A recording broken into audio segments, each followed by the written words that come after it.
Hi, I'm Dave. And I'm Jennifer. We are a middle aged couple with a Regal Unlimited subscription and a deep fetish for movie popcorn. And we are not associated with the Regal Corporation in any way, form, or shape. We just happen to live near a Regal movie theater, although tonight we didn't go to our local theater. We went to the next one over, and we saw Sinners. And boy, wow, this was A fabulous it's movie. an incredible movie. 750,000 stars. You keep forgetting when you see as many movies as we do. You keep forgetting that like movies can be good. This is just a really good movie. And as a horror movie fan, I will say it works really well as a horror movie. I don't think it's a huge spoiler at this point to say that it's a vampire movie. And it's just a great vampire movie. Follows all the traditional vampire tropes, garlic and silver, and you have to invite them in and the whole thing. But then it's also a movie about like a zillion other things. Yeah. Like it's a movie about life in 1932 in Clarksdale, Mississippi, the black-white divide, people who transcend that divide. There's a Chinese couple who own both of the grocery stores in town across the street from each other. They own the white grocery store and they own the black grocery store, There's a... I totally missed that.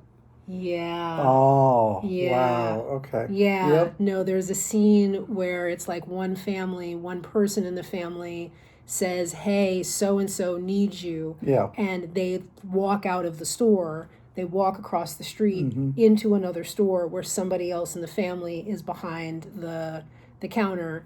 The same family owns Yeah. the black grocery Yeah. store and the white Okay. grocery store. That's interesting. And is an actual true thing in Mississippi and in other parts of the country, that there were Chinese people in places that most of us don't assume would have been the case in the 1930s, filling those kinds of roles. Sorry. And there's a character in the movie that's mixed race, right? So who's also like transcending, like not above the categories, but like bouncing between the two worlds in a black-white divided world. Well, and there's really even, interesting. And there's even like a sense that like some of the characters are Irish, and that puts them in a racial category separate from the main white population. It's a deep study of race in the South in the 30s. Well, also just being a traditional vampire movie. Traditional vampire movie. It's also a movie about like scratching the emotions and music. family and relationships, and a movie that is transcendently about music. Absolutely. Amazing. And the transcendence of music. And yeah, I just posted on Blue Sky, but I'll tell you what I posted was I've seen a lot of people posting on Blue Sky that one scene from Sinners, like you're supposed to know what they're talking about.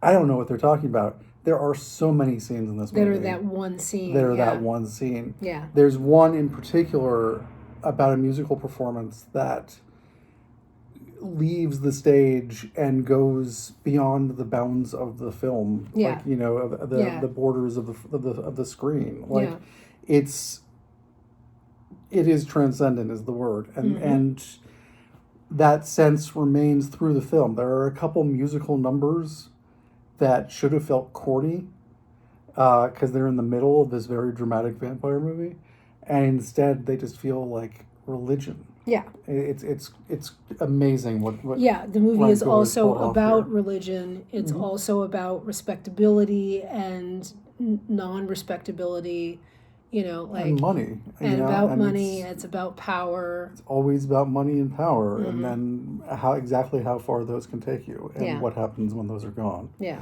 And yeah, it's just incredible. We can stop the video right now and just say, go see this movie. Exactly, because I mean, after a certain point, it's impossible. It's not like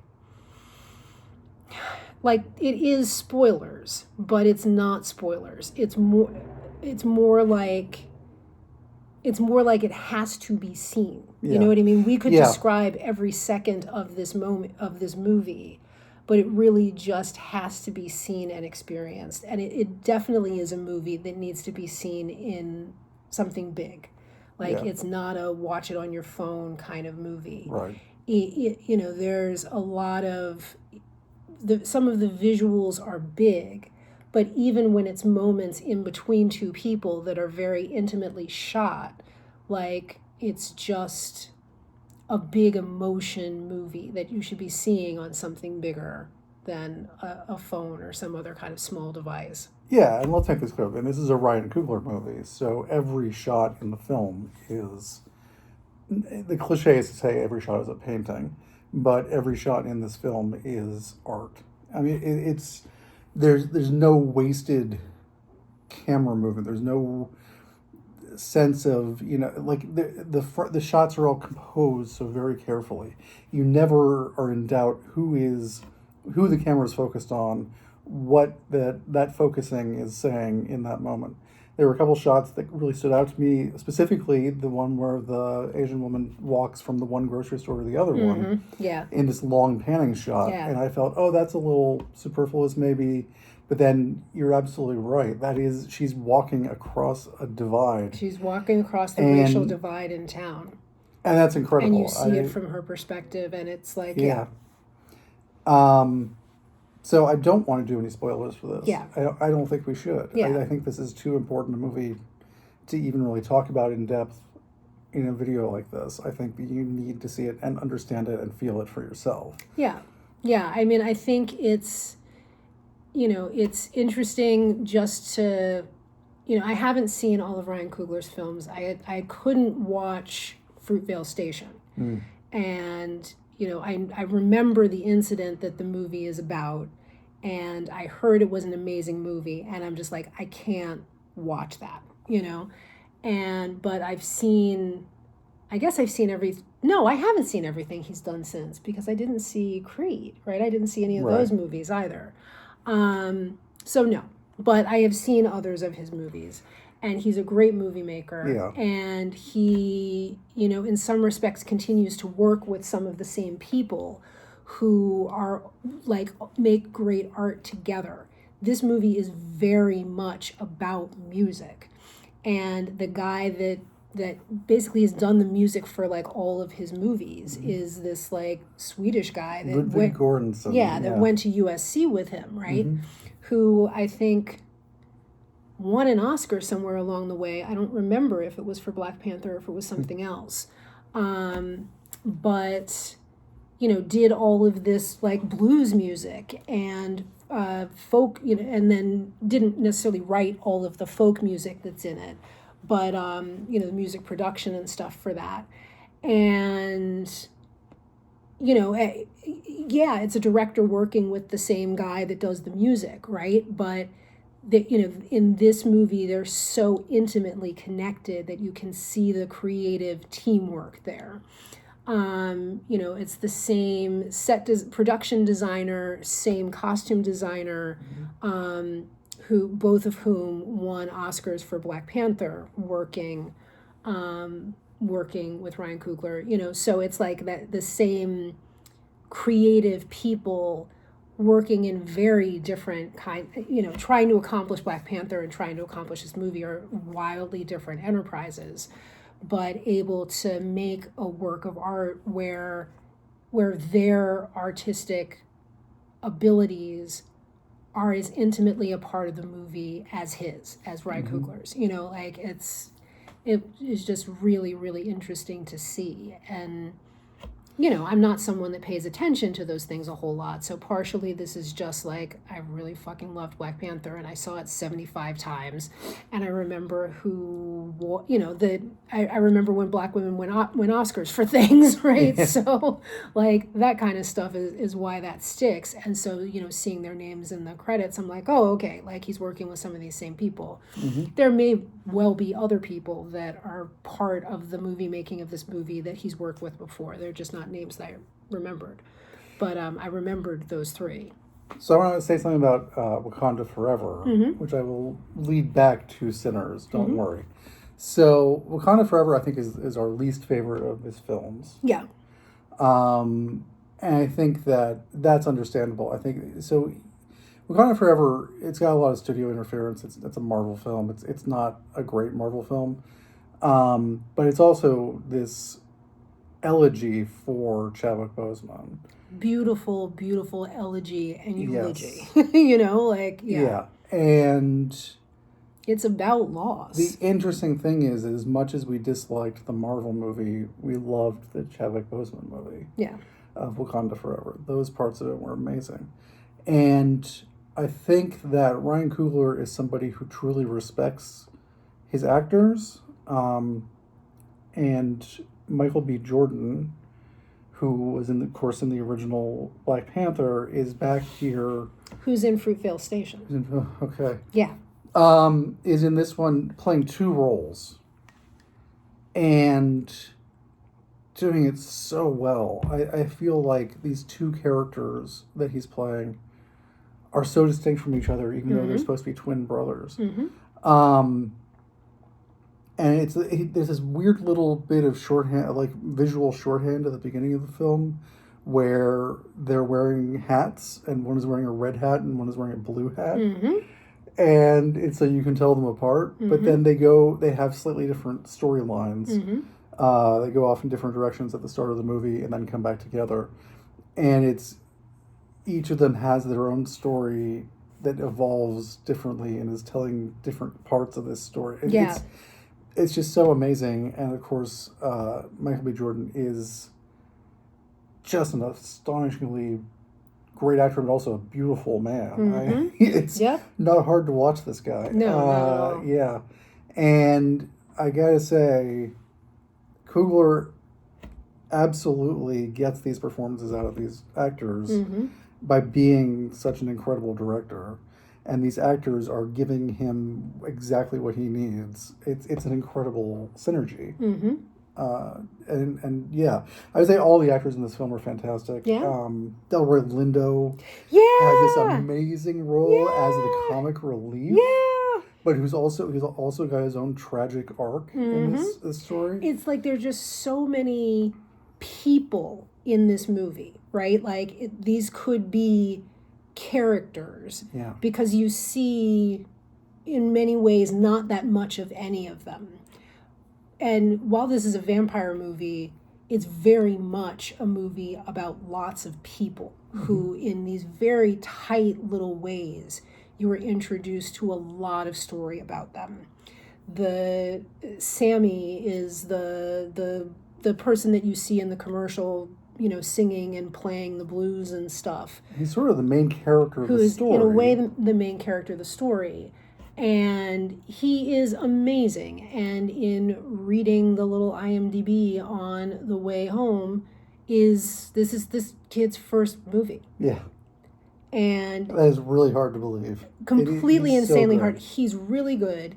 He is doing all of the singing. And all the actors, like even the people who are professional actors, are doing the singing in their singing parts. Wow. And then some of the people that are cast in smaller roles are professional singers. So a lot of the singing is recorded on the set of the movie. And that is also mind-blowing to me because there's a lot of music in this movie. Like, in many ways, it is a musical, right? Like, it has enough music running through it and the importance of music to the plot of it. You could call it a musical and not be wrong. Like, it would be an under-musiced musical, but it's an over-musiced movie in that way. Over-musiced vampire movie. Yes. I mean, it's just, as a movie-making enterprise, like, the first time I saw the commercial for this movie where it wasn't clear that it was a vampire movie, but it was some kind of, like, something, I'm like, okay, Ryan Coogler, Michael B. Jordan, going to watch it, right? Then the longer commercial came out that made it clear it was a vampire movie. I'm like, well, that sucks because I thought that would be like the surprise kind of reveal. Like, how could they like just reveal this thing about this movie? Damn, I'm going to see it, but obviously I'm not going to enjoy it as much because it's another one of those movies where they spoil the surprise. It's not about surprises. It's that just showing those snippets can't show you the entire power and like emotional power of this movie. You just have to watch the whole thing to feel that, and that's really friggin' good. That is an excellent point. I think that when you watch the trailer or the commercials, you're seeing parts of the movie that for any other movie would be absolute spoilers. Yeah. And in this case, even if you think you know what those individual shots from the trailer are referring to, the power of that, and you might be right, but the power of the moment that shot displays comes from its place in the movie. Yeah. So just the trailer alone is not enough to go on. It's for me, when it was revealed that it was a vampire movie, I was kind of disappointed because I was hoping it would be like something more, I don't know, some monster I wasn't so familiar with. Right. Some more mystical kind of threat or some kind of like something beyond just monsters. Yeah. And I'm so glad that this is a vampire movie. Yeah. It was just... I think that actually really did help it. It does. And absolutely the vampire lore, which Coogler is taking just as read at this point. There's one exception from like the vampire canon of rules, from most vampire stories. But otherwise, yeah, garlic hurts these vampires. Sunlight, they have to ask to come into the house, whatever. Okay, yeah, we're not going to do spoilers, but that's not really a spoiler. But he just has so much to say about that. Yep. And not in an overbearing way. It's not like he's like recreating the vampire for the 21st century. He is playing with these very old tropes because he wants to speak to something historical and something ancestral, something traditional in the true sense of the word, a tradition of something that's been handed down. And so it all ties back in together. Like the vampire myth ties back into all the other myths and legends and traditions that this movie wants to interrogate. It's really kind of amazing. It does not feel corny. It does not feel, at any time, does not feel like an action movie, even though there's tons of action and fighting and all kinds of things. I think I don't want to say any more. Yeah. I honestly don't want to say anything more. Yeah. I want just go see it. everybody watching this to just go see this movie. It's really is worth it. Yeah. I think this is the best movie we've seen since Everything Everywhere All at Once. Oh, that's a hard one. Yeah. Yeah, that's a hard one. It might very well be. It might very well be. Yeah. Yeah, it's a very, very good movie. It's a very good movie, and seeing it, so Regal. Yeah. If we're going to talk about Regal clearly did not bet on this movie. This movie came out last week. Mm-hmm. We wanted to see it, couldn't see it last weekend. We wanted to see it this weekend. It was showing at our local Regal Theater, which has very small theaters. 3 showings the entire day on Saturday, the second week this movie is out. The next nearest theater to us, which is a much bigger movie theater, only showing 3 times during the entire day. Yeah. What the hell was showing more? What's the other thing that's out? It's on my phone. Yeah, my phone isn't near here. But there's something else that The Minecraft movie? Something like that? well, no, that made sense. It was in a bunch of theaters. Anybody thought that was going to make $1 quadrillion, but it was something else that, like, I don't even remember. Yeah. You know what I mean? But like some movie that's like, what do you mean that's showing more, right? And so the theater we went to is a bigger theater, has more seats. It was packed. It was sold out, yeah. Absolutely packed. And I bet it wasn't that packed last week, right? Like, a lot of people went to see it last week and said this movie is amazing, and the theater is packed this week, right? Like, Yeah, the buzz on yeah. this has been incredible. Yeah, they totally expected this to come and go. There- I'm almost in some ways surprised that this didn't get dumped as a mystery movie or something Sure. because it just by the way that they programmed it in their program, like they just didn't expect it to be a money making movie because I mean even at the local Regal, it was showing like 11 o'clock, and then at like 6:30 and like 10. You know what I mean? It was like showing at weird times. Like, what? Yeah. I saw that they had added an open caption showing. I always Yeah. want to say open casket. They had added an open caption showing. Yeah. Which they only do for the bigger movies. So I think that they're scrambling. Yeah. To figure out how to handle this movie. Yeah. This is a movie, an original movie from a real director that doesn't have a huge studio backing. This is not some franchise tentpole movie. And every hot take I'm reading about it online is that Hollywood just does not know how to handle this. This is really scary for Hollywood because they've gone all in on Marvel and Harry Potter and just the biggest franchises. I mean, to the point where I think I didn't read the article, but I saw a headline or something that was saying that they told him that the rights to the movie would revert back to him. Yeah, he got some incredible deal. They had so little faith in it that they like wrote this like sweetheart contract for him. And yeah, I'm sure that there was some studio meeting and they were like, well, thank you for making 2 Black Panther movies. Now you can make whatever little film you want to make. Yeah. And we'll give you a little bit of money. And this is what he came up with. Yeah. It's astounding. Yeah. All right, stop there. Yep. Go it's see the great. movie. Go see it. Until next time, folks. Bye. Bye.